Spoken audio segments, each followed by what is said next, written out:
श्रीमद् भगवत गीता के द्वितीय अध्याय सांख्य योग और कर्म योग के विषय पर व्याख्यान हो चुका है।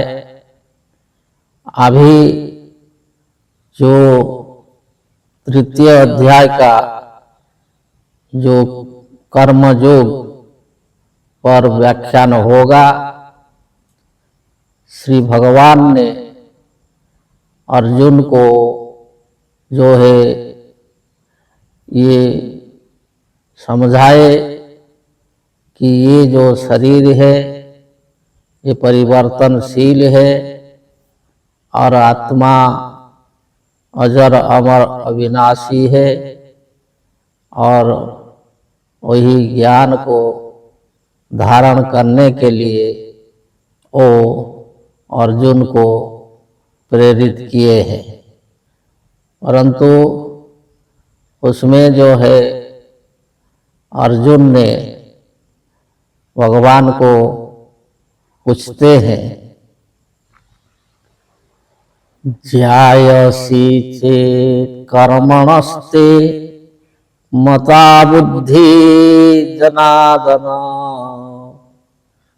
तत्किं कर्मणि घोरे मां नियोजयसि केशव। ध्यायसि चेत् कर्मणस्ते मता बुद्धि जनार्दन।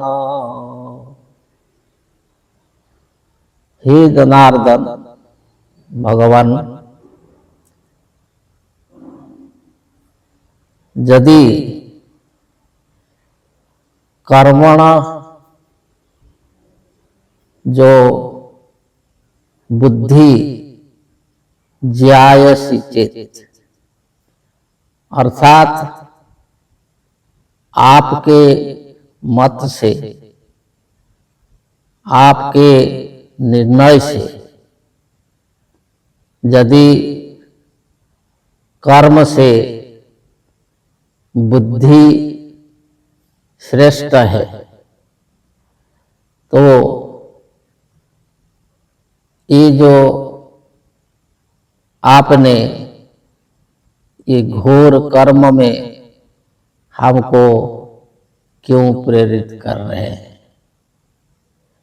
तत्किं कर्मणि घोरे मां नियोजयसि केशव। आपने कहा था कि दूरे अवरं कर्मो बुद्धि योगात् धनंजय। यह अर्जुन जी, बुद्धि योग से कर्म जो है बहुत नीचे है, बहुत दूर है, और इसलिए तुम जो है बुद्धि का शरण में जाओ। तो फिर आप हमको जो है युद्ध करने के रूपी जो कर्म में नियुक्त कर रहे हैं, प्रेरित कर रहे हैं। तो यदि बुद्धि श्रेष्ठ है, बुद्धि योग यदि श्रेष्ठ है, तो ये जो कर्म में आप क्यों हमको प्रेरित कर रहे हैं? जो कर्म जो बुद्धि योग से बहुत नीचे है, बुद्धि योग ही श्रेष्ठ है, तो उसको तो हम समझ लिया, परंतु आपने कर्म में हमको क्यों प्रेरित कर रहे हैं। व्यामिश्रेणेव वाक्येन बुद्धिं मोहयसीव मे तदेकं ब्रूहि निश्चितं येन श्रेयमहमाप्नुयात्। व्यामिश्रेणेव वाक्येन बुद्धिं मोहयसीव मे। तो ये जो व्यामिश्रेणेन वाक्य, ये मिश्रित वचन में, द्विधापूर्ण वचन में कि बुद्धि योग श्रेष्ठ है, कर्म न्यून है, फिर आप हमको कर्म में प्रेरित कर रहे हैं।